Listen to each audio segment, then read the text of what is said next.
नमस्कार विद्यार्थियों, मेघराज गुरुकुल में आपका स्वागत है। और आज का जो वीडियो अपना समतल आकृति व परिमापीय क्षेत्रफल का जो वीडियो है वो है समलंब चतुर्भुज पर आधारित प्रश्न।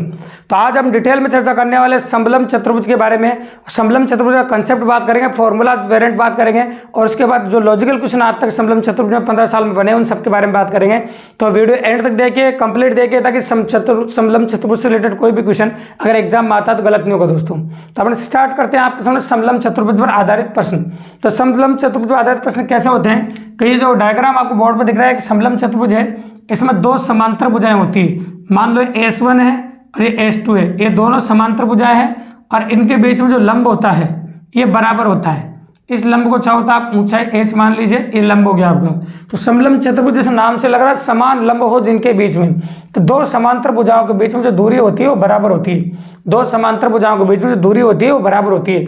अगर कभी किसी ने कहा कि सर एग्जाम के अंदर क्या हम बिना सूत्र के भी इसका परिमाप निकाल सकते हैं, इसका क्षेत्रफल निकाल सकते हैं? बिल्कुल सही बात है, क्षेत्रफल आप निकाल ही सकते हैं। कैसे कि समकोण त्रिभुज क्षेत्रफल निकाल दो, इस आयत का क्षेत्रफल निकाल दो और इस समकोण त्रिभुज क्षेत्रफल निकाल दो। इन तीनों के क्षेत्रफल को जोड़ दो, समलंब चतुर्भुज क्षेत्रफल आपके सामने निकल के आ जाएगा।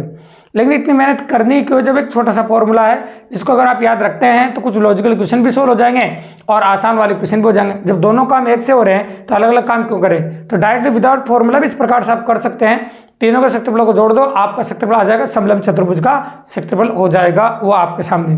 ठीक है। और परिमाप कभी पूछा नहीं, इसका कारण क्या है? तो परिमाप का मतलब होता है बाउंड्री। तो एक दोनों समांतर भुजाएं देनी पड़ेगी, फिर ये तिरछी दो दूरियां दे रखी देनी पड़ेगी, इनको जोड़ना पड़ेगा, तब जाकर परिमाप होगा। इसलिए एग्जाम के अंदर समलंब चतुर्भुज का सिर्फ क्षेत्रफल पूछा जाता है। और क्षेत्रफल के बारे में आप अच्छी तरह जानते हैं, बचपन में सुना होगा आपने, नहीं सुना तो आप सुन लीजिए। क्षेत्रफल होता है, क्या होता है बताइए, 1/2 क्या होता है, समांतर भुजाओं का योग इंटू उनके बीच की दूरी। 1/2 समांतर भुजाओं का योग, समांतर भुजाओं का योग गुणा उनके बीच की दूरी, उनके बीच की दूरी, समांतर भुजाओं का योग इंटू उनके बीच की दूरी। तो ये क्षेत्रफल का फॉर्मूला होता है। इसमें टोटल 3 प्रकार के प्रश्न बनते हैं।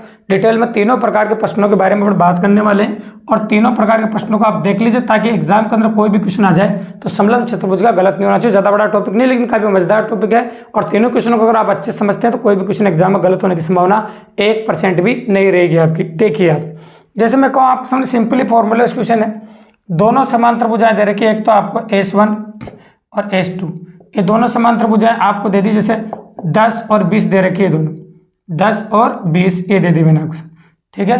और आपका एक क्षेत्रफल दे रखा है ना, क्षेत्रफल दे रखा मान लो 150 मीटर स्क्वायर। अब आपसे पूछा उनके बीच की दूरी ज्ञात कीजिए, मतलब आपसे ऊंचाई पूछी गई h, वो निकालनी है आपको। तो डायरेक्ट फॉर्मूले मान रखो और आंसर पाओ, बिल्कुल सिंपल है, से कोई बड़ी बात थोड़ी है ना। तो क्षेत्रफल कितना दे रखा है, रखिए मान 150, 1/2 समांतर भुजाओं का योग। तो समांतर भुजाओं का योग कितना हो जाएगा, 10 और 20 कितना हो जाएगा, 30, और उनके बीच की दूरी को आप h मान लीजिए। अब काटना शुरू कर दीजिए, इसमें आपका आंसर आ जाएगा। तो 2 से 30 काट दीजिए आप 15 बार और 15 से काट दीजिए आप 10 बार। तो आपकी जो ऊंचाई है या उनके बीच की जो दूरी है वो 10 मीटर आ चुकी है। तो उनके बीच की जो सीधी दूरी है वो 10 मीटर आ गई आपकी। तो ये तो बिल्कुल सिंपल क्वेश्चन था, फॉर्मूला बेस, जिसमें इस प्रकार की वैरायटी आपको दी गई थी। अब आ जाते हैं अपन क्वेश्चन नंबर 2 के ऊपर, जिसमें दोनों समांतर भुजाएं जो है आपको वो 5:4 के अनुपात में आपको दे रखी। दोनों समांतर भुजाएं किस अनुपात में दे रखी है आपको, 5:4 के अनुपात में दे रखी है आपको, इस प्रकार से, ठीक है, देखते जाएगा। और क्षेत्रफल दे रखा है आपको 400 वर्ग मीटर, ठीक है, ये दे रखा है आपको इस प्रकार से। और उनके बीच की जो दूरी है वो भी दे रखी है 10 मीटर। अब यहाँ से टोटल ये जो क्वेश्चन एग्जाम में पूछा है, टोटल 3-4 प्रकार के पूछा है। दोनों समांतर भुजाएं ज्ञात कीजिए, पहला क्वेश्चन। बड़ी समांतर भुजा ज्ञात कीजिए, दूसरा क्वेश्चन। छोटी समांतर भुजा ज्ञात कीजिए, तीसरा क्वेश्चन। समांतर भुजाओं का योग ज्ञात कीजिए, चौथा क्वेश्चन। और समांतर भुजाओं का अंतर ज्ञात कीजिए, 5वां क्वेश्चन। तो दोस्तों कोई बड़ी बात नहीं, अगर दोनों समांतर भुजाएं आपने निकाल दी तो आप 5 क्वेश्चनों का जवाब काफी इजीली दे सकते हैं। कापड़ क्वेश्चन नहीं याद करवा रहे हैं आपको, कैसे कैसे पूछा गया उन सबके बारे में डिटेल में बात कर रहे हैं आपके सामने। मान लीजिए पहली समांतर भुजा है वो 5x हो जाएगी आपकी, और दूसरी समांतर भुजा आपकी 4x हो जाएगी। इन सबको मान आप फॉर्मूले में रख दीजिए और क्वेश्चन को सॉल्व करने की कोशिश कीजिए। तो क्षेत्रफल कितना है आपका 400, 1/2 समांतर भुजाओं का योग, 5x और 4x कितना हो गया आपका 9x, जोड़ दिया, और उनके बीच की दूरी कितनी है 10। अब काटना शुरू कीजिए। आप ये 0 से 0 कट गया आपका, ठीक है। अब और कट नहीं रहा आपका, तो 2 को आप इधर गुणा कर दीजिए इधर, और 2 को इधर गुणा करते कितना हो जाएगा आपका ये 80, ठीक है। तो अपन लिखेंगे इसको 80 बराबर 9x, और 9 को नीचे घुमा दीजिए, x बराबर आ जाएगा आपका 80/9।